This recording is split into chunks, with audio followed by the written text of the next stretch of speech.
लड़की ने प्लान बनाया था कि वो अपने मंगेतर के साथ जाकर शादी का सर्टिफिकेट लेगी, लेकिन जब उसने दरवाजा खोला तो उसके होश उड़ गए। उसका मंगेतर उसकी सबसे अच्छी दोस्त के साथ काम 25 कर रहा था, और सिर्फ इतना ही नहीं, उसकी दोस्त प्रेग्नेंट भी थी। मंगेतर ने पहले से ही सोच रखा था कि जब तक लड़की अपनी दोस्त के लिए एक कॉन्टेस्ट नहीं जीत लेती तब तक वो उसके साथ रहेगा और उसके बाद उसे हमेशा के लिए छोड़ देगा। ये सब सहना लड़की के लिए नामुमकिन था। वो तुरंत वहां से पलटकर चली गई और अकेले ही सिविल अफेयर्स ऑफिस पहुंच गई ताकि शादी का रजिस्ट्रेशन कैंसिल कर सके। ऑफिस के स्टाफ ने उसे समझाया कि अगर उसने अभी रजिस्ट्रेशन कैंसिल कर दिया तो दोबारा शादी के लिए अप्लाई करने में पूरे 6 महीने लगेंगे। लड़की को अपने मंगेतर की बेवफाई का वो सीन फिर से याद आ गया और उसने सोचा अब तो इतनी जल्दी शादी करने का सवाल ही नहीं उठता। लेकिन जैसे ही स्टाफ उसकी रिक्वेस्ट प्रोसेस करने वाला था, लड़की के मन में अचानक बदलाव आ गया। उसे याद आया कि अगर उसने अपनी 20वीं सालगिरह से पहले शादी नहीं की तो उसके दादा उसकी फैमिली इनहेरिटेंस उसे नहीं देंगे। अब उसे समझ नहीं आ रहा था कि शादी के लिए किससे कहे। तभी अचानक वही सीईओ वहां आ गया जो काफी समय से उस पर शादी के लिए दबाव बना रहा था। जब उसे पता चला कि उसकी दुल्हन अचानक गायब हो गई है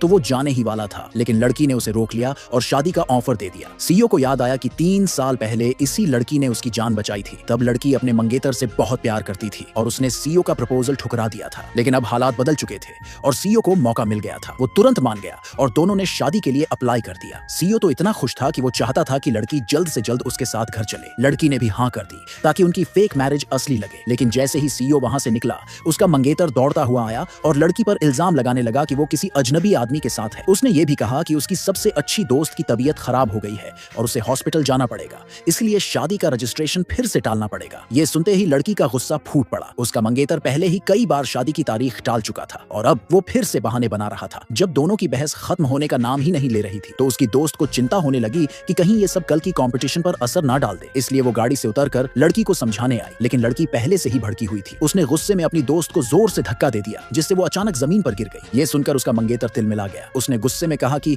लड़की को कल की कंपटीशन में अपनी बेस्ट फ्रेंड की जगह लेनी होगी, वरना उसे $80 मिलियन का एंडोर्समेंट डील खोना पड़ेगा। मजबूरी में लड़की को हाँ करनी पड़ी। मंगेतर और उसकी दोस्त को लगा कि उसने हार मान ली, लेकिन उन्हें ये नहीं पता था कि लड़की ने अगली सुबह सबके सामने सच्चाई उजागर करने का प्लान बना लिया था। घर पहुंचते ही लड़की ने अपना सामान पैक किया और सीईओ के घर जाने का फैसला किया। लेकिन जब उसने अपने अपार्टमेंट के पेपर्स देखे तो वो दंग रह गई। जो घर उसने अपने नाम से खरीदा था वो असल में उसकी बेस्ट फ्रेंड के नाम पर रजिस्टर था। उसी पल उसे अपने दादा की वो चेतावनी याद आई जो उन्होंने उसे पहले दी थी। अब उसे यकीन हो गया कि उसका मंगेतर एक घटिया इंसान है। उसने ना सिर्फ उसे इमोशनली धोखा दिया बल्कि उसका घर भी हड़प लिया। अच्छी बात यह थी कि उसने अब तक किसी को नहीं बताया था कि वो एक अमीर परिवार की वारिस है। जब वो गुस्से में थी तभी सीईओ का फोन आया। उसकी आवाज से ही सीईओ समझ गया कि वो परेशान है, तो उसने तुरंत अपना काम कैंसिल किया और उसे लेने आ गया। लड़की ने शुरुआत में सिर्फ फेक मैरिज का प्लान बनाया था, लेकिन जब उसे पता चला कि सीईओ 3 साल से उससे प्यार करता था और जब उसने अपने धोखेबाज मंगेतर की हरकतें याद की तो उसने फैसला कर लिया कि अब वो सीईओ को ही अपना असली पति मानेगी। और उसी रात दोनों के बीच नजदीकियां बढ़ गईं। अगली सुबह उसका घटिया मंगेतर फिर फोन पर चिल्लाने लगा कि उसे कंपटीशन में अपनी दोस्त की जगह लेनी ही होगी। सीईओ भी उसके साथ चलना चाहता था, लेकिन लड़की अभी अपनी शादी को पब्लिक नहीं करना चाहती थी। सीईओ ने ज्यादा सवाल नहीं किए कि वो एंटरटेनमेंट कंपनी क्यों जा रही है, लेकिन जैसे ही लड़की गाड़ी से उतरी उसे याद आया कि ये कंपनी तो उसी के ग्रुप की ब्रांच है। तभी उसने सोचा कि क्यों ना कंपनी के ऑफिस से ही वीडियो कॉन्फ्रेंस कर ली जाए। असल में वो पर्दे के पीछे से महिला को हर तरह से सपोर्ट करने के लिए तैयार था। जब लड़की मेकअप रूम में पहुंची तो उसकी बेस्ट फ्रेंड ने उसे धमकाया क्योंकि लड़की उस एंटरटेनमेंट कंपनी की कॉन्ट्रैक्टेड आर्टिस्ट थी। अगर उसने कंपटीशन में हिस्सा नहीं लिया तो उसका मंगेतर $80 मिलियन